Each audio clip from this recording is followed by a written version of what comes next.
when Noah Lyles won the 100-meter dash in Paris for 2024. It made him the man to beat coming into this year in that event.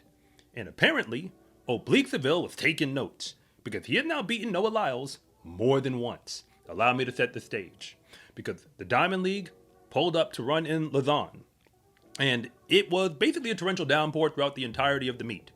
Like, even before it, I mean, coming from my context, I was like, are they going to do a rain delay? But the Diamond League, from what I can tell, they don't really worry about that. If it's pouring rain, they go out there and run. So when the men's 100-meter dash started, the men on the lineup were as follows. We had Noah Lyles, of course, and Oblique Seville. Again, it's a very real rivalry, and trust me, I'm going to say a whole lot more about it in a moment. But Akeem Blake was still there. Courtney Lindsay, fresh off of making Team USA in the 100, he pulled up. And then you had, Brandon Hicklin, and Akani Simbini. They faced off at the World Relays in the 4x1. Akani Simbini got the victory there. Hey, it was a legitimate field. But the moment the gun went off, like by 40 meters in, I was like, oh man, Oblique is doing it again. Because he didn't just get off, he ran away from the field. Remember, this is a rainy day, like a very rainy day. So nobody was really expecting much from the clock. And by 60 meters, because Noah Lyles is pretty far back in the field, but that's pretty normal. That's more or less what you see when he runs the 100. I thought to myself, here he comes. And I wanted to know, he's going to make a move. I just didn't know how far that move was going to take him. And in this case, it took him pretty far, but it did not get him all the way to the front. It did get him to the second place spot on the thousands. Because, hey, him and Akeem Blake both went 10:02. But Noah Lyles got that second place spot.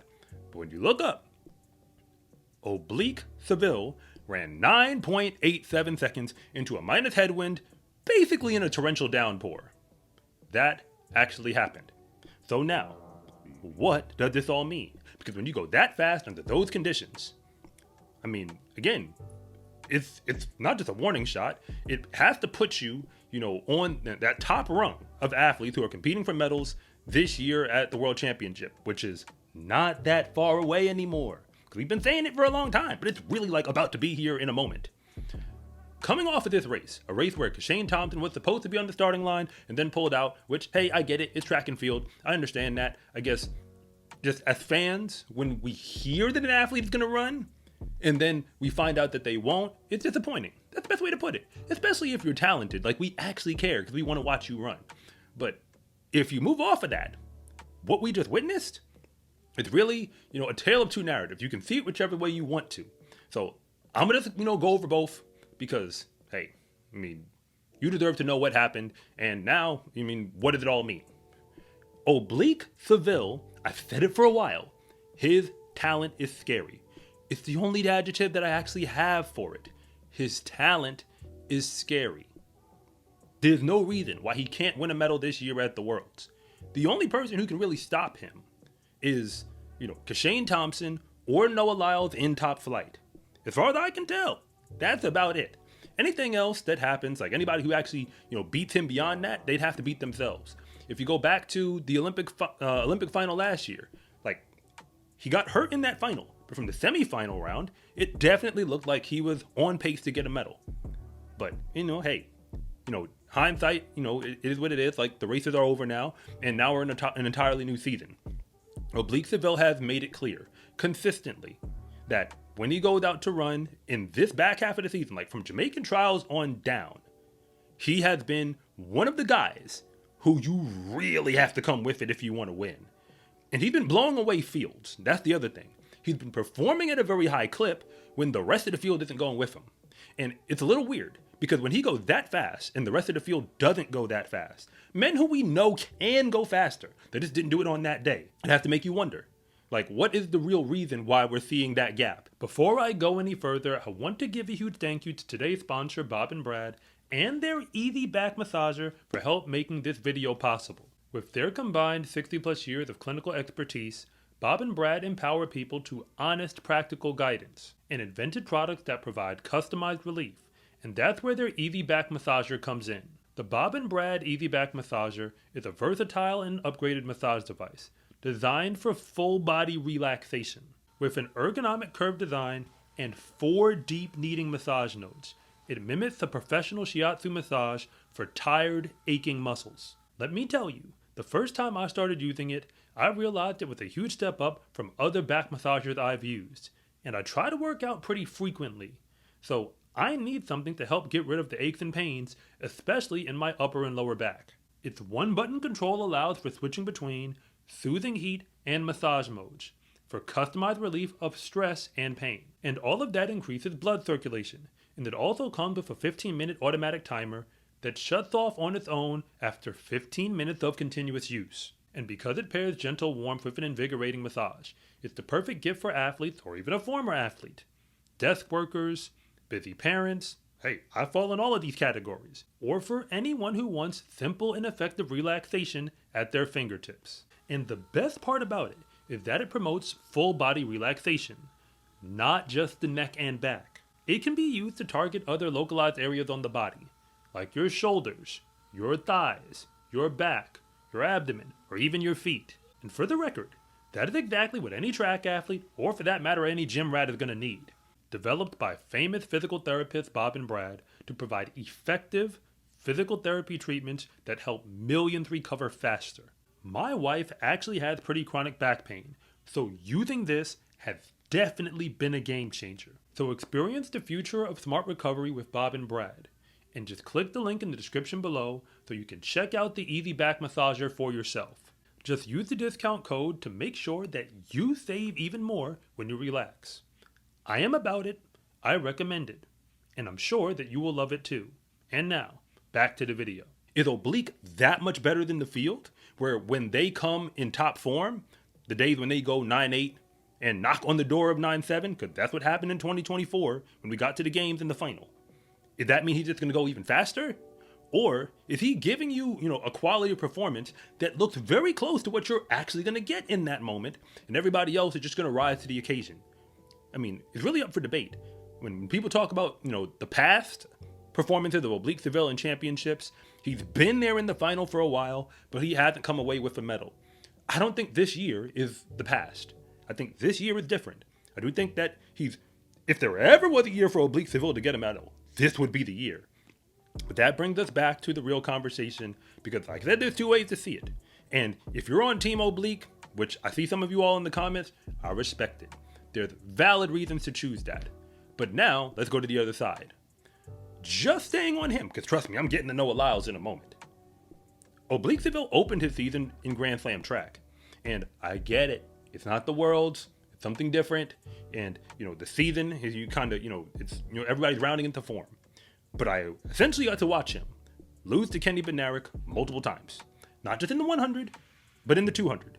But if we're just talking about that 100, the gap just got wider from the first meet to the second meet.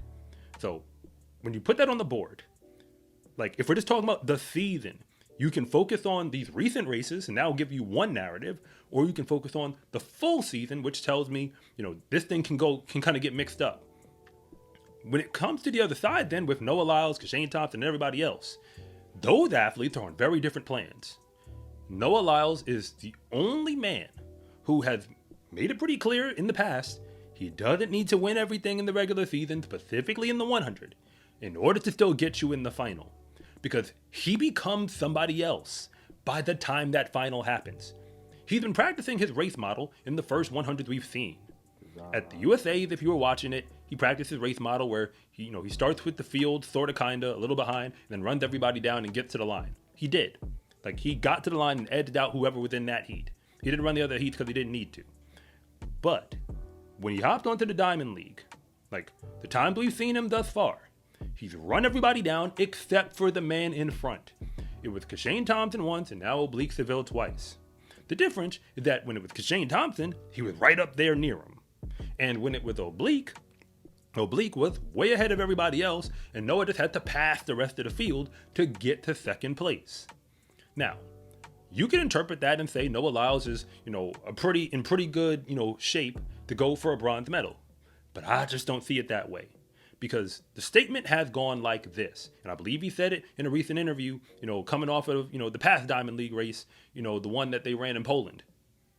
If Noah Lyles is in your pocket, especially once we get to the 60-meter mark, he's likely going to get you. That's why Oblique Seville doing what he did in this race is important. Because the only way I see him beating Noah in a final, the only way I see Kashane Thompson doing it, is you gotta keep him out of your pocket. In other words, you better get far away from that man, so that it doesn't matter what type of move he's gonna pull, he's not gonna be able to reel you in. We just don't know what it's gonna look like in the final, because track and field has levels to it. And we understand that athletes peak. If you look down the rest of the field, like the men who actually pulled up, I mean, Courtney Lindsay, I'm gonna call it out.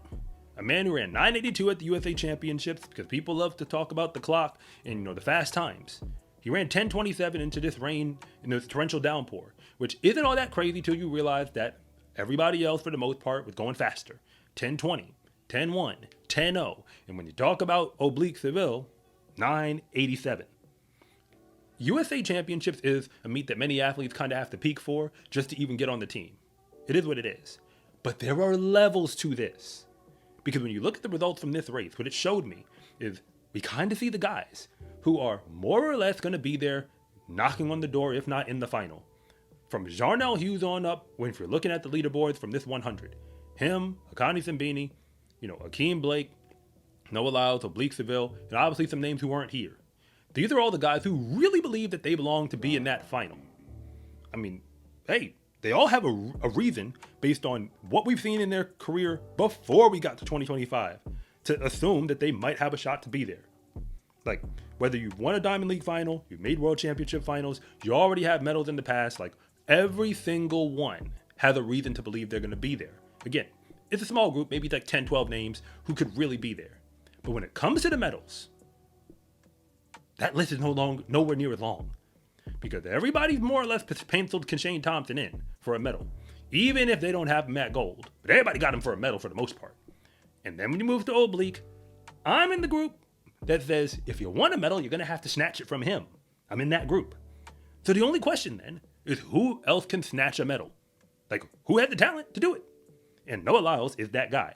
Because no one else in these fields is beating him, except for those two men. So the World Championship preview, my way too early World Championship preview, the one that's right off the cuff, right after watching this race, is when it comes to the podium, Noah Lyles, Kashane Thompson, Oblique Seville. Yes, USA versus Jamaica. That is what you're going to be watching. I could be wrong, but at this very moment, I doubt it. Those are the men who are competing for medals.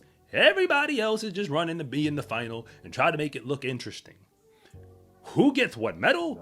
That is a toss-up. Because I think right now it's more or less going to come down to fandom. Who do you like more? Who do you want to win more? But there are reasons to choose every single one of them. Like, if you go down the list, Oblique has proven himself to be dominant against Noah, but he hadn't beaten Kashane, and for that matter, didn't even beat Kenny Bednarek this year. Kashane Thompson has been consistently great throughout the season, although he did lose to Akani. And beyond that, I mean, he's given you, fast clocks, but we've also seen people get close to him depending on the situation. And when it comes to Noah, in the big 100 races, his first 100 races of the season, he hasn't won. But he's run everybody else down except for Oblique and Kashane. When I add it all up, it looks like those are the three guys. And based on all the information we have to go off of at this moment, it doesn't look like to me we will see any combination of these three men actually competing against each other between now and the World Championships themselves. So at this very moment, we are now waiting for the biggest race of the year. A race where we know who's supposed to be there, and we even know who has the best shot to compete for a medal. Granted, something else could change between now and then, and somebody could run something they've never run before, but I doubt it. It's Noah Lyles, Kashane Thompson, and Oblique Seville, in no particular order against the field. And as far as I'm concerned, the smart money is on those three men to get medals when this is all done.